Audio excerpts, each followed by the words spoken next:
Assalamualaikum warahmatullahi wabarakatuh. Good morning, everyone. First of all, let me introduce myself. My name is Allisa Putri from Widyatama University, majoring in accounting. It is such an honor for me to stand before you today to deliver a speech entitled The Power of Social Media in the Shaping Public Opinion and Policy. Before I begin, I would like to express my sincere gratitude to the committee, the judges, and all audience for this valuable opportunity.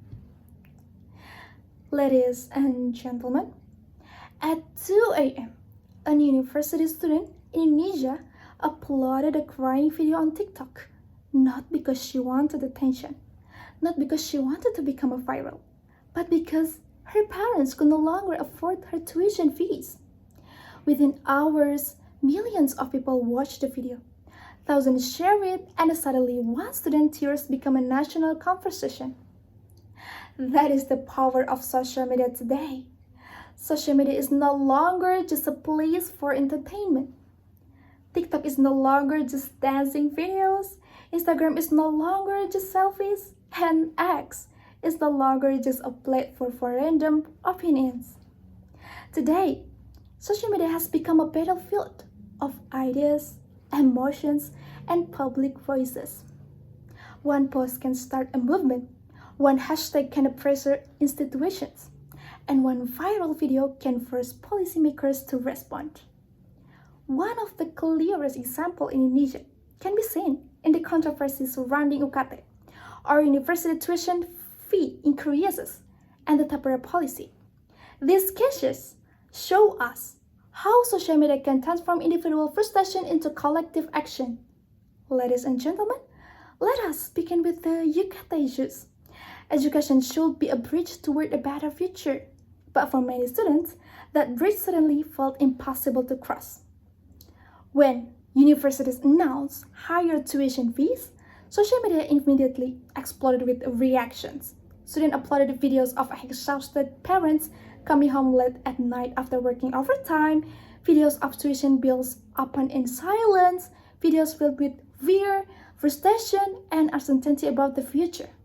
Some students said, maybe this semester will be my last. And people listened. Not because the videos were professionally produced, but because they felt real. Such as hashtag tolak UKT naik and hashtag darurat pendidikan quickly flooded social media feeds. Infographics comparing rising tuition fees with unstable economic conditions spread everywhere. Complex policies suddenly become simple to understand. People were not only seeing numbers, they were seeing anxiety, pressure, and the fear of losing access to education. And this is exactly why social media is so powerful. People don't share what they only understand. People share what they feel. Ladies and gentlemen, the same thing happened during the Tapera controversy, working across Indonesia. Uploaded video talking about salaries that no longer match living costs, rent, electricity bills, family responsibilities, debt, and uncertain future. Then suddenly, another policy appeared asking for salary deduction. Social media instantly turned into space of collective frustration. Memes spread rapidly. Short videos become a viral overnight. Comment section become a public discussions. And once again, ordinary citizens' success in making the government listen. Ladies and gentlemen, years ago, newspapers and television decided what society talk about. Today, the internet does, and most of the time, what controls the internet is emotion. A single emotional videos can now reach millions of people within hours. Public opinion that once moved slowly can now spread across the country in seconds. In the past, people protest on the streets. Today, they also protest through algorithm. Trending hashtags have become a digital demonstrations. Comment sections have become spaces for political participation, and because of massive online pressure, universities and government institutions were forced to respond, clarify, and reevaluate their decision. This proves something important. Netizens are no longer passive audience. They are active voices capable of shaping national conversation. However, ladies and gentlemen, social media is also a double-edged sword. While it can strengthen democracy, it can also spread misinformation faster than truth itself.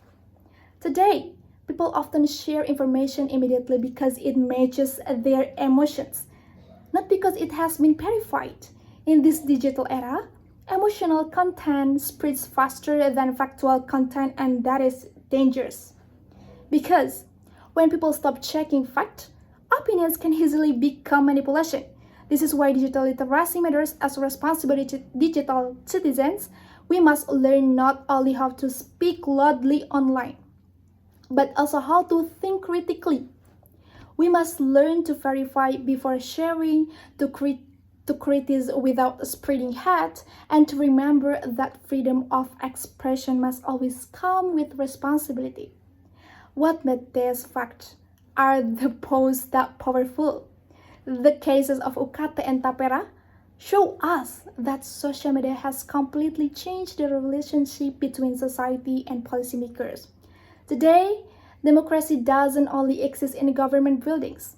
Democracy also exists on smartphone screens, in the comment section, in viral videos and online petitions, and in the voices of ordinary people refusing to stay silent. Because today, revolutions don't always begin in parliament halls. Sometimes they begin with one upload, one hashtag, one emotional story, and perhaps that is the real power of social media. Not simply the power to go viral, but the power to make people listen. Thank you very much. Wassalamualaikum warahmatullahi wabarakatuh.